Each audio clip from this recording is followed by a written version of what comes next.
عظیم bag Chughtai کی کہانی، جنت کا بھوت۔ غالباً جناب بھوتوں کے تو بالکل ہی قائل نہ ہوں گے، اور ہوتے بھی کیسے، کیونکہ اس خاکسار کو جناب کی خدمت اقدس میں نیاز حاصل کرنے کا موقع ہی نہ ملا۔ دبے پاؤں جیسا کہ بھوت کو چاہیے، سائے کی طرح سے رینگ کر آہستہ سے میں روشن دان پر پہنچا۔ نیچے نظر ڈالی کہ بس جنت، ہاں جنت میرے سامنے تھی، مجسم جنت۔ حضرت آدم جنت سے تھوڑا ہی نکالے گئے تھے، بلکہ جنت نے انہیں جنت سے نکلوایا، اور وہ جنت سے جنت کو ساتھ لے کر ماں جنت کے سرزمین پر آ کر رہنے لگے۔ میرے سامنے میری جنت تھی، وہ جنت جس کا میں بھوت ہوں۔ میں نے دیکھا، غور سے دیکھا، محو جمال یار کیا تھا، یوں کہیے محو جمال سفاک تھا، وہ ظالم جس نے بقول شعرا میرا کھیت کھلیان ایک کر رکھا ہے۔ میں نے غور سے جنت کو دیکھا۔ خدا تیرے دل میں رحم کیوں نہیں ڈال دیتا؟ تو کیوں میرے پیچھے ہاتھ دھو کر پڑ گئی ہے؟ آخر یہ ظلم تو نے کس لیے سیکھے ہیں؟ کیوں میرا ناطقہ بند کر رکھا ہے؟ میرا ناک میں دم ہے تو محض تیری وجہ سے۔ یہ خیالات میرے دل میں آئے، کیا تو سچ مچ مجھے یہاں سے میرے قبلہ و کعبہ جد امجد حضرت آدم علیہ السلام کی طرح یہاں سے نکلوائے گی، اور وہ بھی تنہا؟ میں یہ سوچ ہی رہا تھا کہ آواز آئی، کھانا کھا لو۔ میں چونک پڑا، چپکے سے اپنے کمرے پر آیا، پھر نیچے جا کر کھانا کھا کر اوپر آ کر پڑھ رہا۔ کالج کی تو چھٹی تھی، اور اب میں کچھ سوچ رہا تھا، ایک بڑے مسئلے کو حل کرنے کی کوشش کر رہا تھا۔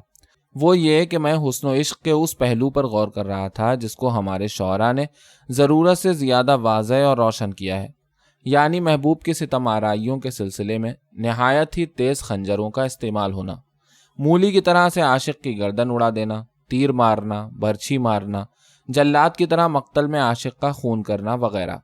میں نے دل میں کہا کہ بھیا پرانے زمانے میں تلواریں، خنجر وغیرہ عام تھے، بہت ممکن ہے کہ ایسا ہوتا ہو یا ہو سکتا ہو، مگر آج کل کے زمانے میں تو ان محبوبوں اور معشوقوں نے اپنی روایات ستم آرائی کو بدستور جاری کر رکھا ہے، مگر بجائے تیر و تبر اور خنجر و تلوار کے اب کچھ اور ہی چیزیں ہیں۔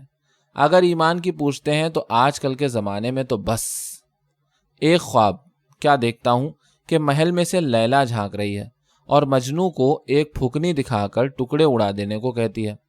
مجنو کانپ اٹھتے ہیں۔ فرحاد شیریں کی داستان عشق و محبت ایک شباب رنگین کے مانند رنگ برنگے قمقمے یا صابن کے بلبلے کی طرح عالم تخیل میں رقصاں نظر آتی ہے۔ عشق و محبت کا تموج ہے کہ یہ قمقمہ لرزاں اور رقصاں میری آنکھوں کے سامنے ایک نورانی فضا میں تیر رہا ہے۔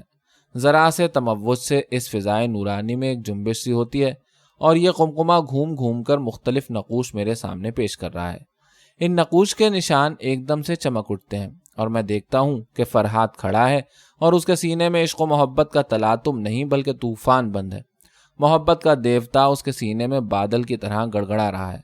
اس قمقمے نے ایک پھریری سی لی، ایک کہکشاں سی کھنچ کر رہ گئی، اور دفتن شیریں کا پرسکون چہرہ سامنے آ گیا۔ کس شاہانہ انداز سے وہ حسن مجسم بنی بیٹھی ہے۔ ایک دم فرحاد پیکر وفا بن کر سامنے آتا ہے، اور شہزادی شیریں اپنی تمام شیرینی اور لطافت سے بے نیاز ہو کر، ذرا غور تو فرمائیے کہ آگ اٹھانے کا چمٹا اس بے طرح کھڑکھڑاتی ہے کہ کم از کم موقع اور محل کی نزاکت کو دیکھتے ہوئے بابو فرحاد صاحب اس پولیس مین کی طرح بھاگتے ہیں جو سن پاتا ہے کہ کہیں پکٹنگ ہو رہا ہے۔ ایک جنبش کے ساتھ دوسرا سین پیش نظر ہو جاتا ہے۔ کیا دیکھتا ہوں کہ فرحاد صاحب پہاڑ پر بیٹھے بجائے کوہکنی کرنے کے بیڑیاں سلگا رہے ہیں۔ میں نے کہا حضرت یہ کیا نہر وہر نہیں کھودو گے؟ جواب ملا کہ فی الحال نان کوآپریشن کرنے کی تدابیر پر غور کر رہا ہوں۔ ایک ہلکورے کے ساتھ سین بدل گیا۔ کیا دیکھتا ہوں کہ فرحاد کا کمرہ ہے، کالج کی کتابیں میز پر چنی ہوئی ہیں، دبے پاؤں شیریں آتی ہے، سامنے کھوٹیوں پر اچکنیں ٹنگی ہیں۔ ذرا ستم تو شیریں کا دیکھیے کہ قلم دوات لے کر فرحاد کی اچکن پر سیاہی کے دھبے ڈال کر چوہیا کی طرح غائب ہو جاتی ہے۔ تھوڑی دیر بعد میاں فرحاد تشریف لاتے ہیں، اچکن دیکھ کر سر پکڑ کر بیٹھ جاتے ہیں۔ ارادہ کیا کہ دوڑ کر شیریں کی ماں سے کہہ دیں، مگر آخرش محبت رک گئے۔ ایک دم یہ قمقمہ گویا فضا میں تحلیل ہو گیا۔ کچھ متحرک چیزیں، ایک ہیولا سامنے آیا، اور ایک جنبش کے ساتھ کیا دیکھتا ہوں کہ میاں مجنو کھڑے منہ بنا بنا کر تھوک رہے ہیں۔ مجھ سے نہ رہا گیا، اور میں نے پوچھا اجی منشی جی یہ کیا مصیبت ہے؟ منہ بگاڑ کر انگلی سے داہنی طرف اشارہ کیا۔ کیا دیکھتا ہوں کہ لیلا صاحب کھڑکی سے جھانک رہی ہیں۔ جلدی سے دروازہ کھلا اور دانت پیس کر گھونسا دکھانے لگی۔ میں سمجھ گیا کہ ہو نہ ہو غریب میری طرح مصیبت میں گرفتار ہے۔ میں نے کہا بھیا کہیں کچھ کھانے میں مٹی اور کوئلے تو نہیں ملا دیے؟ ایک دم سے کھٹکا ہوا اور میں چونک پڑا۔ کتاب منہ پر سے ہٹا کر دیکھتا ہوں تو ایک پٹ دروازے کا بند تھا اور ایک کھلا تھا۔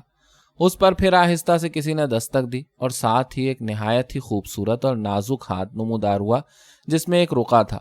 بس میں کیا عرض کروں، یہ پہلا موقع تھا جو اس قسم کا واقعہ پیش آ رہا تھا۔ زہے قسمت کہہ کر ننگے پیر اٹھا۔ جی میں تو یہی آیا کہ ہاتھ پکڑ لوں اور اندر گھسیٹ لوں اس کافر کو، مگر ہمت نہ پڑی۔ رقعہ ہاتھ میں لیا، لکھا تھا مجھے 1 روپیہ دے دو قرض، میں چپکے سے کل ادا کر دوں گی۔ میں نے بہت اچھا کہہ کر جلدی سے بکس میں سے 2 روپے نکالے اور آڑھی میں سے میں نے روپے دے کر چپکے سے کانپتی ہوئی آواز میں کہا ضرورت ہو تو یہ لو 2 روپے ہیں۔ وہاں یہ مضمون سمجھ کر چپڑی اور 2 اس سے بہتر کیا ہو سکتا تھا۔ چنانچہ دونوں روپے لے کر یہ ترار جھپاک سے زینے میں اور زینے سے نیچے پہنچی۔ اب میں نے یہ دیکھا کہ شریر نیچے ایک چوکیدار تعینات کرائی تھی تاکہ کھٹکا ہو تو اطلاع ہو جائے۔ یہ چوکیدار کون؟ جی شیطان کی خالہ جمالو۔ میرے تن بدن میں جس کا نام سن کر آگ لگتی ہے، مگر اس وقت میں کس طرح خوش تھا بس کچھ نہ پوچھئے۔ بڑے آہو کو رام کیا ہے، میں نے دل میں کہا۔ پھر دبے پاؤں سامنے چھت پر روشن دان پر پہنچا۔ جو جھانک کر دیکھا اور سنا تو بخدا تن بدن میں آگ ہی تو لگ گئی۔ ارے کمبخت، ٹھگ لائی کل منہ سے، میں ذرا سا سانولا ہوں، کالا سہی واضح رہے۔ اس کا جواب اس ٹھگ اس راہزن دین و ایمان نے کیا دیا، بس مارے خوشی کے خوبصورت چہرہ گلاب کا پھول ہو کر رہ گیا۔ اپنی کامیابی پر بے طرح شاداؤں خوش ہو کر کہنے لگی نہ معلوم سوچتے کیا ہوں گے۔ جمالو بولی خوب الو پھنسا ہے، دیکھ لیجیو مانگے گا تھوڑی اب تجھ سے۔ ارے سن تو 8-7 دن بعد پھر 1 روپیہ، مگر خدا کے لیے توبہ توبہ، میں تو یہی کہتی ہوں کہ خدا بھوت بنائے پر بھوت کی صورت نہ بنائے۔ نفرت ہے مجھے تو اس کی صورت سے، میں ہوتی تیری جگہ تو نکلوا چکی ہوتی گھر سے۔ جنت نے کہا آپ نکل جائے گا کلوٹا، میرا کیا لیتا ہے؟ جمالو تڑاق سے بولی تیرا کیا لیتا ہے؟ اری خود تجھے کہیں نہ لے گیا ہو تو میرا ذمہ، تو ہے کہ بس بیٹھی ہے چپکی، پھر کیا کروں؟ جنت نے اپنی صورت اور نازک پلکوں کو جھپکاتے ہوئے کہا بتا کوئی ترکیب پھر۔ بتاؤں کیا؟ جمالو نے کہا ترکیب یہ ہے کہ بس اس کلوٹے بھوت کا یہاں رہنا سولی کر دے، جان مصیبت میں ڈال دے، آپ بھاگ کھڑا ہوگا۔ بھس کی چنگی، میں نے دل میں کہا کمبخت، میں تو تجھے صرف جمالو ہی سمجھتا تھا۔ میں یہ باتیں سن ہی رہا تھا کہ چچی کی آواز نے محفل برہم کر دی اور میں اپنی جگہ کھسک آیا۔ کس طرح اس جمالو کا یہاں آنا بند کروں، اب یہ سوال تھا۔ دعا مانگتا تھا کہ خدا کرے مکان والا مکان خالی کروا لے، کرایہ چوگنا کر دے یا کچھ اور ترکیب ہو، مگر بیکار۔ کئی تدبیریں ذہن میں آئیں، دیکھا جائے گا، یہ کہہ کر میں پھر اس مسئلے کو حل کرنے لگا کہ شاعروں نے جو تلوار اور خنجر آبدار کو محبوب کا آلہ ستم بنایا ہے تو اول تو یہ ممکن ہی نہیں، اور پھر اگر ہو بھی تو سوال یہ ہے کہ خنجر آبدار اور تیر و سنان ہے یا پھکنی دست پناہ، جوتی گھونسا وغیرہ۔ میں کچھ نہیں عرض کر سکتا، ہاں تجربہ شرط ہے۔ رات کے سناٹے پر ذرا غور کیجئے اور پھر اس پر کہ میں اپنے کمرے میں بیٹھا ہوا مردوں کے قصے پڑھ رہا تھا جس کو اصطلاح عام میں ہسٹری یا اردو میں تواریخ کہتے ہیں۔ میں نے گھڑی کو دیکھا، 1:30 بجے کا وقت تھا۔ میرا کمرہ چھت پر تھا۔ چپکے سے اٹھا، جھانک کر نیچے دیکھا، چچا میاں، ماں، چچی جان وغیرہ انٹا چت نیند میں تھے۔ غرض کوئی آثار زندگی اس ویراں صحن میں نہ تھے، سب اپنی اپنی طرف سو رہے ہوں گے۔ میں نے دل میں کہا موقع اچھا ہے۔ واپس کمرے میں آیا، لیمپ دھیما کیا، کمرے کے پاس کی دیوار کے پاس آ کر کھڑا ہوا، ادھر ادھر نظر ڈالی اور بسم اللہ کہہ کر طاق پر پاؤں رکھ کر منڈیر اپنی چھت کے کمرے پر پہنچ کر پڑوسی کی دیوار پر پہنچا۔ چشم زدن میں چھتوں تیسرے مکان کی چھت پر پہنچا۔ تارے چٹکے ہوئے تھے، روح پرور اور تازہ ہوا کے جھونکے تھپک تھپک کر پڑوسیوں کو سلا رہے تھے۔ ایک دھندلکے کا سا عالم تھا۔ میں نے جھانک کر نیچے صحن میں دیکھا، 3-4 پلنگ بچھے ہوئے تھے اور گھر والے غافل سو رہے تھے۔ یہ کچہری میں سے رشتہ دار تھے جن کے مکان میں خاکسار جھانک رہا تھا۔ دبے پاؤں میں زینے سے اتر کر نیچے پہنچا اور سائے کی طرح مکان کے دوسرے بازو کی طرف پہنچ کر میں نے اپنی بھوت آفرینی شروع کر دی۔ نعمت خانہ کھول کر دیکھا، دودھ رکھا تھا، وہ پی گیا کیونکہ وہ مقوی چیز ہے۔ لڈو تھے، وہ کھائے، 3 انڈے تھے، وہ جیب میں ڈالے۔ اس کے بعد ہر وہ چیز جو سامنے نظر آئی اس کو الٹا رکھ دیا، ہنڈیا، گھڑے، برتن، پیڑھی وغیرہ وغیرہ، سب کو الٹا رکھ دیا۔ پھر جان پر کھیل کر صحن کی طرف آیا۔ بڑی ہوشیاری اور خاموشی سے میں نے سب کے جوتے اکٹھے کر کے بغل میں دابے اور رینگ کر پھر واپس باورچی خانے میں آیا۔ ایک پتیلی میں پانی ڈال کر گھی اور مسالہ تلاش کر کے نمک مرچ ڈال کر جوتے پکنے کو رکھ دیے اور چراغ سے مٹی کا تیل لے کر لکڑیاں چولہے میں ڈال کر آگ روشن کر دی اور دبے پیر جس طرح آیا تھا واپس ہو رہا تھا کہ عجیب معاملہ پیش آیا۔ بکری ایک نہایت ہی مفید جانور ہے۔ جس زینے سے میں اتر کر آیا تھا اس کی تیسری سیڑھی پر بکری کا ایک چھوٹا سا بچہ بیٹھا تھا۔ جب میں آیا تو یہ نہ تھا، شاید میں نے دیکھا نہ ہو کیونکہ گھر میں روشنی کا نام نہ تھا۔ اب جو میں پہنچا تو یہ منمنایا ہی تھا کہ میں نے اس کا منہ پکڑ کر زور سے دابا اور گود میں لے کر زینے پر سائے کی طرح چڑھتا چلا گیا۔ اب جناب خود غور فرمائیں کہ میں بکری کے صاحبزادے کے ساتھ کیا سلوک کر سکتا تھا۔ اگر میں انہیں چھوڑوں تو یہ چلاتے ہیں اور انہیں پکڑے رہوں تو دیواریں کیسے پھاندوں۔ لہٰذا کچھ تو مجبوری اور کچھ جذبہ انتقام۔ میں نے آہستہ سے قدم بڑھا کر چھجے سے نیچے جھانک کر دیکھا۔ بہت غور سے دیکھنے سے صاف پتہ چل گیا کہ کون کون ہے۔ لہٰذا میں نے بسم اللہ کہہ کر اس نالائق بکری کے بچے کو سنبھال کر اپنے دشمن کے اوپر پھینک دیا جو غافل پڑی سو رہے تھے۔ ایک خوشگوار نغمے کے ساتھ بکری کا بچہ فضائے آسمانی سے نیچے بی جمالوں پر نازل ہوا اور اس آواز کے ساتھ ہی بی جمالوں کی چیخ اور پھر گھر والوں کی پیہم اور مسلسل چیخوں کا ہنگامہ۔ مگر اتنی دیر میں تو میں سرحد پار کر چکا تھا اور اپنے کمرے پر اطمینان سے پہنچ گیا تھا۔ چیخو پکار کی آواز جو چچی صاحبہ کے کان میں پہنچی تو انہوں نے بڑے صحن میں مجھے آ کر پکارا۔ میں تیسری آواز پر بول اٹھا، جی یہ غل کیسا ہے؟ معمولی ہے۔ ارے کیا ہوا ہے؟ کیسا غل؟ کوئی مر گیا ہے شاید، میں نے برجستگی سے کہا۔ اے ہے کون؟ چچی صاحبہ نے کہا۔ تو پھر کوئی چور ہوگا، میں نے مجبوراً کہا۔ توبہ لڑکے، چچی نے کہا، یہ کیوں نہیں کہتا کہ مجھے نہیں معلوم؟ مجھے نہیں معلوم، میں نے حکم کی تعمیل کی۔ اس کے بعد جناب کی توجہ اس عجیب و غریب اور دلچسپ بحث کی طرف لاتا ہوں جو سرشتہ دار صاحب نے ہم کو سنائی۔ چچا صاحب نے مجھے آواز دی اور ہم دونوں گھر سے باہر نکلے۔ 3-4 اور پڑوسی کھڑے تھے۔ سرشتہ دار صاحب نے اختصار کے ساتھ بکری کے بچے کے نزول کا قصہ بیان کیا اور پھر حیرت میں تھے کہ جوتے چوری ہو گئے۔ بھلا ان کو کیسے جھٹلاتا کہ حضرت آپ جھوٹے ہیں، آپ کے تمام جوتے ہانڈی میں پک رہے ہیں، بلکہ اب تو پک بھی چکے ہوں گے۔ سب حیرت میں تھے۔ رشتہ دار صاحب نے زور دے کر کہا، بکری کا بچہ میں نے خود ٹوکرے میں بند کر کے اس پر اینٹ رکھ دی تھی، پھر وہی بکری کا بچہ آسمان سے لڑکی کے اوپر گرتا ہے۔ ایک بڑے میاں بولے، بلیات اور جنات کا خود قرآن پاک میں ذکر ہے، خود سورہ جن ہی جو موجود ہے۔ کوئی چور اچکا ہوگا، میں نے کہا، ورنہ کوئی جن ہوتا تو جوتے کیوں لے جاتا؟ اور چور ہوتا تو چوری کے لیے کیا جوتے ہی رہ گئے تھے؟ دوسرے صاحب بولے۔ اور کیا؟ رشتہ دار صاحب بولے۔ پھر بکری کے بچے کو ٹوکری سے نکالنا۔ بڑے میاں نے لقمہ دیا، نہ وہ چلایا نہ کھٹکا ہوا۔ چور پکڑ کر چھت پر لے گیا ٹوکرے سے نکال کر، اور بکری کا بچہ چپ رہا۔ لا حول ولا قوت۔ اجی یہ سب جنات کے کام ہیں۔ اب جناب غور فرمائیے کہ میں کیسے ان بڑے میاں کو جھٹلاتا، کیسے میں کہتا رشتہ دار صاحب سے کہ آپ غلط کہتے ہیں۔ بکری کا بچہ ٹوکرے میں ہرگز بند نہیں تھا، آپ نے بند کیا ہوگا، مگر مجھے تو سیڑھیوں پر ملا تھا۔ یہ باتیں ہو رہی تھیں کہ اتنے میں ہانپتا کانپتا رشتہ دار صاحب کا لڑکا دیگچا لیے دوڑا آیا اور اس نے خوفزدہ بڑے میاں اور متحیر باپ اور پڑوسیوں کے سامنے جوتوں کا قورمہ پیش کیا۔ ہیں؟ رشتہ دار صاحب نے لالٹین سے دیکھ کر کہا، یہ کیا؟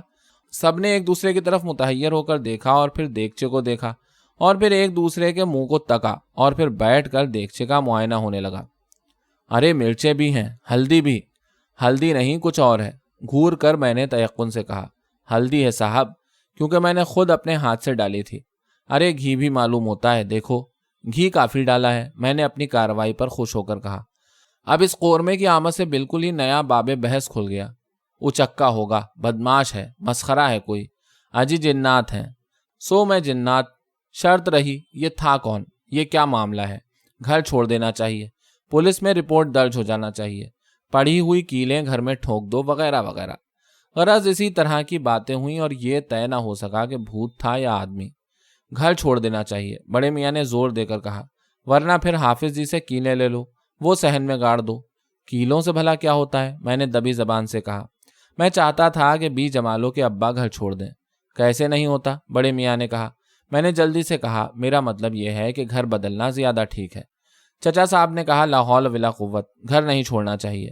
اب میری قسمت تو ملاحظہ ہو کہ خود چچا صاحب قبلہ میری تمام محنت رائے گاں کیے دے رہے تھے۔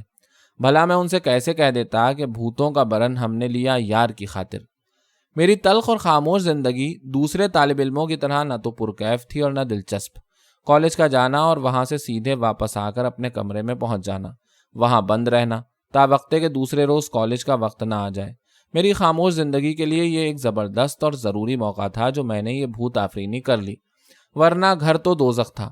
ایک طرف چچی کی ضرورت سے زیادہ مگر رسمی محبت آمیز خاموشی، تو دوسری طرف چچا صاحب کا عدم وجود۔ جہاں تک میری ذات کا تعلق ہے قطعی برابر تھا۔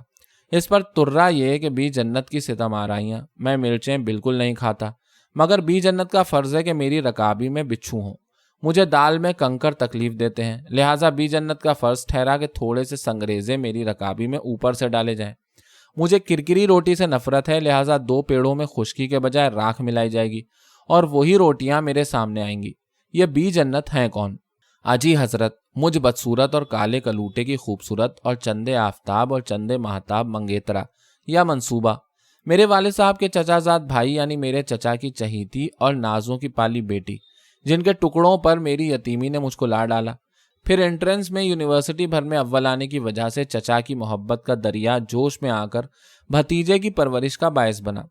جب سے بی جنت کا اور میرا یہ پاک رشتہ ہونا قرار پایا ہے، اس وقت سے میرا اور ان کا پردہ ہے، سخت پردہ۔ یہ اور بات ہے کہ ضرورتاً انہیں کسی بات پر کبھی کھڑکی میں سے سر نکال کر مجھے دکھانا پڑے، یا پھر کبھی میرے اوپر دانت پیسنے کی ضرورت ہوئی، یا پھر کبھی انہوں نے باورچی خانے ہی سے مجھے مارنے کے لیے چمٹا کھڑکھڑایا یا پھکنی گھما کر دکھائی کہ خبردار، ہوش ٹھکانے رکھنا، 2 کر دوں گی۔ اور یہ سب ایسے ہے کہ بس میں دیکھوں اور سہم جاؤں، یا میرے اللہ، کیا مجھے اطمینان دلا سکتے ہیں کہ اگر میری شادی ہو گئی تو یہ بیوی مجھے نہیں ٹھوکے گی، ضرور اور بے ضرور مرمت کرے گی؟ قرائن تو کم از کم یہی کہتے ہیں۔ اسی وجہ سے تو مذہب نے بھی کہا ہے کہ لڑکی کی شادی بغیر اس کی مرضی کے ہرگز ہرگز طے نہ کی جائے۔ پھر میں بھی کچھ نہیں کر سکتا۔ اگر آج انکار کر دوں، اول تو انکار ہوگا بھی مجھ سے کیسے، تو گھر سے نکال دیا جاؤں، تعلیم ختم ہو جائے اور ادھر ادھر مارا مارا پھروں۔ ماں باپ بالکل اندھے ہوتے ہیں، وہ یہ نہیں دیکھتے کہ ہماری لڑکی کتنی خوبصورت ہے اور منتخب شدہ داماد کتنا بدصورت ہے۔ پھر یہ لڑکی کے مزاج کو دیکھیں اور نہ لڑکے کے مزاج کو۔ کیا چچی صاحبہ نہیں دیکھتی تھیں کہ مجھ سے پردہ ہونے سے پہلے جنت کو مجھ سے کیسی نفرت تھی، کس طرح مجھ سے دن رات لڑتی تھی، کس طرح مجھے ایذا پہنچاتی تھی، اور اب کس طرح میرے در پہ ہے۔ میں جو انڈے چرا کر لایا تھا وہ میں نے چچی صاحبہ کو دے دیے تھے۔ اکثر میری گزر انڈوں پر ہوتی تھی، کیونکہ بی جنت خاص میری وجہ سے کھانے میں مرچیں اتنی جھونک دیتی تھیں کہ مجھ سے نوالا نہ کھایا جائے، اور میں اپنی جیب خرچ سے انڈے لاتا تھا۔ کھانے کا وقت آیا، میں نیچے پہنچا، کھانا میرے سامنے آیا اور میں نے دیکھا کہ بی جنت باورچی خانے کی کھڑکی سے اپنی داہنی آنکھ کے خوبصورت گوشے سے جھانک رہی ہیں۔ او ہو، مار ڈالا ظالم نے، میں نے اپنے دل میں کہا، کیونکہ ان کا جھانکنا خالی ذلت کبھی ہوا ہی نہیں۔ میں نے حتی الامکان روٹی کو بھی دیکھ لیا، انڈے کو بھی ٹٹول لیا کہ اندر کوئلہ یا راکھ تو نہیں ہے۔ اکثر کھانے میں یہ چیزیں پڑ جایا کرتی ہیں۔ بسم اللہ کر کے ایک نوالا جو لیا ہے تو 2 دانت بھی مارنا مشکل ہو گئے۔ معلوم ہوا کہ حلق میں کسی نے مٹی کے تیل کی بوتل ڈال دی۔ فوراً نوالا اگل دیا۔ تھوکنے کی آواز سن کر چچی نے دیکھا اور بولی، کیوں؟ میں چپ کا چپ رہا۔ ان کے اصرار پر دبی زبان سے میں نے کہا کہ معلوم ہوتا ہے مٹی کا تیل انڈے میں پڑ گیا۔ لفظ پڑ گیا پر غور کیجیے اور داد دیجیے، ڈالا نہیں گیا، پڑ گیا۔ ہی ہاں کر کے اٹھی، انڈے سونگے، منہ بنایا اور اری جنت کہہ کر باورچی خانے میں انڈوں کی رکابی لے کر پہنچی۔ بولی، اری دیکھ تو اس میں مٹی کا تیل ہے۔ ماں بیٹی میں بحث ہوئی۔ جنت بھی نے کہا بالکل نہیں، اور چچی نے کہا معلوم ہوتا ہے۔ نتیجہ اس بحث کا کیا نکلتا سوائے اس کے کہ مجھے گھی شکر بھجوا دیا، مگر چونکہ بی جنت نے نکال کر دیا تھا لہٰذا شکر میں تھوڑی مٹی تھی تو گھی برائے نام مجھ سے یہ بھی نہ چلا، اور میں نے کہنا مناسب نہ سمجھا کہ اسے بھی کرکرا بتا کر پھکنی سے مارے جانے کی دھمکی سہوں۔